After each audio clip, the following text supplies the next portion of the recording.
A Nobel Prize in Creationism. I can't believe that there are still people who believe that the Earth is only 6,000 years old in spite of overwhelming scientific evidence to the contrary.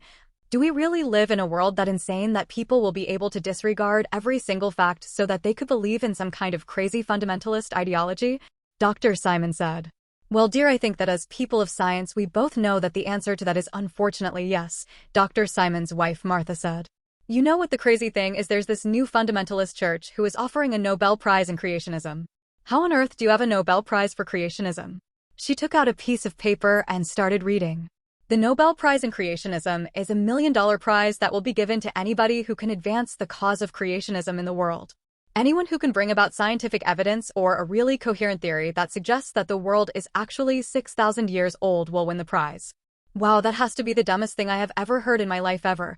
The fact that they would actually give someone $1 million for something that idiotic. Wait a minute. What is it, dear? Well, remember how I was always saying that I wanted to win a Nobel Prize so that I could be a famous scientist? I'm guessing that this doesn't lead to you deciding to become a creationist in order to obtain said Nobel Prize? Well, look, these people are idiots, right? So why shouldn't we take advantage of them and get $1 million? We will put some cockamamie theory that puts forth the idea that creationism can be real. They'll give us $1 million, and then we can use it to fund our scientific research, so it will really be a middle finger to their creationist theory. I don't know, these people are pretty stupid, but even they have to have some kind of standards for what helps to advance creationism in the world. I mean, even doing that as a joke, I think it would be kind of hard. No, you know what I don't think would be that hard? Since creationism is bullshit, I just have to make up some bullshit and try to promote that bullshit in a really convincing way, and they'll give me $1 million. And we can finally buy all of the things that we want and perhaps get some respectable research done. I don't know, stuff this stupid usually has a way of blowing up in people's faces, I would think. I don't think you're going to get $1 million that easily. Well, I bet you $1 million that I will. Well, seeing as we are married and have a joint checking account, I guess you will. I wish you total luck in this, but I assure you it's probably going to blow up in our faces, as I am sure that even with the people this crazy and insane that it's not going to be that easy to win $1 million. Again, even these people have to have some kind of standards for giving away their money. It can't possibly be as easy as we think it is. A short time later. I can't believe it, I've been nominated for the Nobel Prize in Creationism. Dr. Simon said. You're not serious, are you? Martha said as she looked at the letter and began reading it. Holy crap, you actually are being nominated. Well, I'm willing to admit when I'm wrong. I guess it really is that easy. What exactly did you do that won such a prestigious award? I say with my tongue in cheek, seeing as this award is kind of an award of shame when you really get down to it. Shame or no shame, it is still $1 million. Well, for some satirical crap that I wrote and sent in, it really is rather easy to part a fool from his money. We will have to buy some fancy new clothing for such a prestigious award. I guess the hardest thing is going to be trying to keep a straight face when they give me the award. Well, I guess it is an excuse to dress my finest for when we look the stupidest. Okay, let's do this thing. Let's go claim our $1 million prize in massive stupidity. That's the spirit. I have to start thinking of my acceptance speech. I have to find something I can say where I'm not going to burst out into hysterical laughter during it. The night of the awards ceremony. And the winner of our most prestigious award, the Nobel Prize in Creationism, and its $1 million prize goes to Dr. Simon, an award-winning biologist who finally has stopped believing in all of the lies that science has told us about the world being billions of years old and evolution, and come over to the winning team with his groundbreaking arguments in favor of creationism, said Paul, the one who is funding the award. Paul was a wealthy creationist who had a lot of money to spend on asinine bullshit, more than anyone that stupid should be allowed to have. Wow, I can't believe I actually won this prestigious award. I would like to thank my wife who always believed in me and was constantly at my side, Dr. Simon said as Martha tried her hardest to keep a straight face and began clapping for him.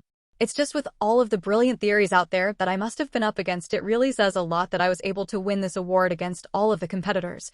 But I guess my argument is just pretty much as infallible as the God who created this world 6,000 years ago. It was a simple matter of reasoning that in a world where people were aborting babies and where homosexuals were not having babies, that it was the perfect argument against human evolution, seeing as we were evolving towards our own extinction. Along with my other groundbreaking theory that they were in league with the scientists of the world who had a vendetta against creationism. Who else would be more in league with the devil and procure his assistance in making the dinosaur bones look like they were millions of years older than they actually were when they were really created 6,000 years ago in the Garden of Eden when God killed them for impure thoughts? I would just like to say that this is the proudest moment of my entire career, and I would just love to thank you for this prestigious award and the $1 million that go along with it. It isn't easy to accept this money as I feel sometimes I am unworthy of it, but with a little faith in God, I guess we can do anything right. Everyone gave him a standing ovation, and while he struggled to keep a straight face, he had to admit he felt like an idiot as they gave him an award of what looked like a flat earth with a god shooting lightning bolts at dinosaurs on it. Naturally, we don't just give the money to anyone, as there are lots of conniving people out there who would try to take advantage of our generosity, maybe even tried to claim such an award under false pretenses. But we know that you always adhere to the moral code that comes along with this money, and that the money is dependent upon that you will now become a spokesman for creationism throughout the world, Paul said as he patted Dr. Simon on the back. What's that now? Dr. Simon said as he turned to Paul. Well, obviously, if you are a true believer, you will go out there and you will debate all of those scientists who think that your theory is probably half-baked or insane. Don't worry, I will pay for you to fly all around the world on my jumbo jet preaching the truth of creationism to all of those ignorant science-minded people around the world. And we might even be able to petition school boards to suddenly start teaching the truth of creationism and not all of the lies of evolution. But I am sure that you will convince all of the skeptics and win people over to our side against all of those so-called scientists who think that they know better than the Bible just because they have all of those test tubes and evidence and fossils and all of this other stuff that they think proves their ludicrous theory that the Earth is billions of years old and that people evolved from monkeys. Well, of course, I have to make them see the light of truth and get them away from their delusions that they know better than God about how old the Earth is, because we certainly don't see any trees that are millions of years old now, do we? We know that the first tree was that one in Eden that Adam and Eve decided to go to town on, and we are all paying for it now, aren't we? Isn't this man brilliant? Let's give them another round of applause, Paul said as he pointed to Dr. Simon, and the crowd went wild. I think maybe you bit off a little more than you can chew here, Martha said as he came down from the stage. Well, come on, Martha, you know that I still believe in real science. It's just I will just have to make a couple of stupid debates to make it look like I really believe all this crap that I am spewing, Dr. Simon said. I'm sure it won't really hurt my reputation as a legitimate scientist. A few weeks later, respected scientist now seen as lunatic for embracing creationism. Some feel that the doctor may have suffered a head injury, others feel that maybe he is just doing it for the $1 million. But one thing is for sure, Dr. Simon is no true scientist, Martha said as she put down the cover of the scientific magazine, which was pretty much the cover of every science magazine in America at the moment. Look, I'm not happy about the damage my reputation is going to take, but I am sure that now that I have $1 million, I could easily spend it on. Well, no, I guess I can't spend it on real research, because that would go against the morals clause that the money is attached to, Dr. Simon said.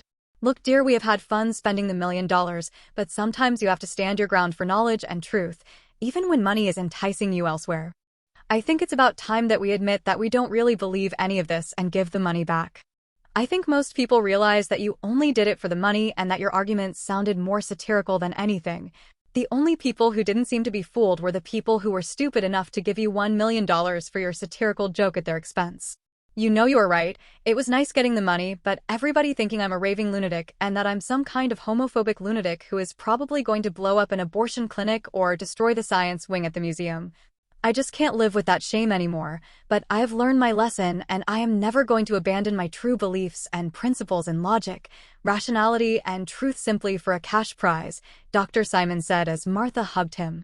Now that's the man I married. Now let's never think about this ever again and try to move on with our lives and not let ourselves be enticed by giving up our principles simply for money. Absolutely, Dr. Simon said as he looked down at a magazine that was offering $1 million to prove that the Earth was in fact flat. He knew that he wasn't really going to do it, but when Martha wasn't looking, he picked up the magazine and put it into his briefcase, just so that it would be there as a temptation. He certainly wasn't going to give in to his lesser nature just for another $1 million. I wonder if this one has a morals clause attached.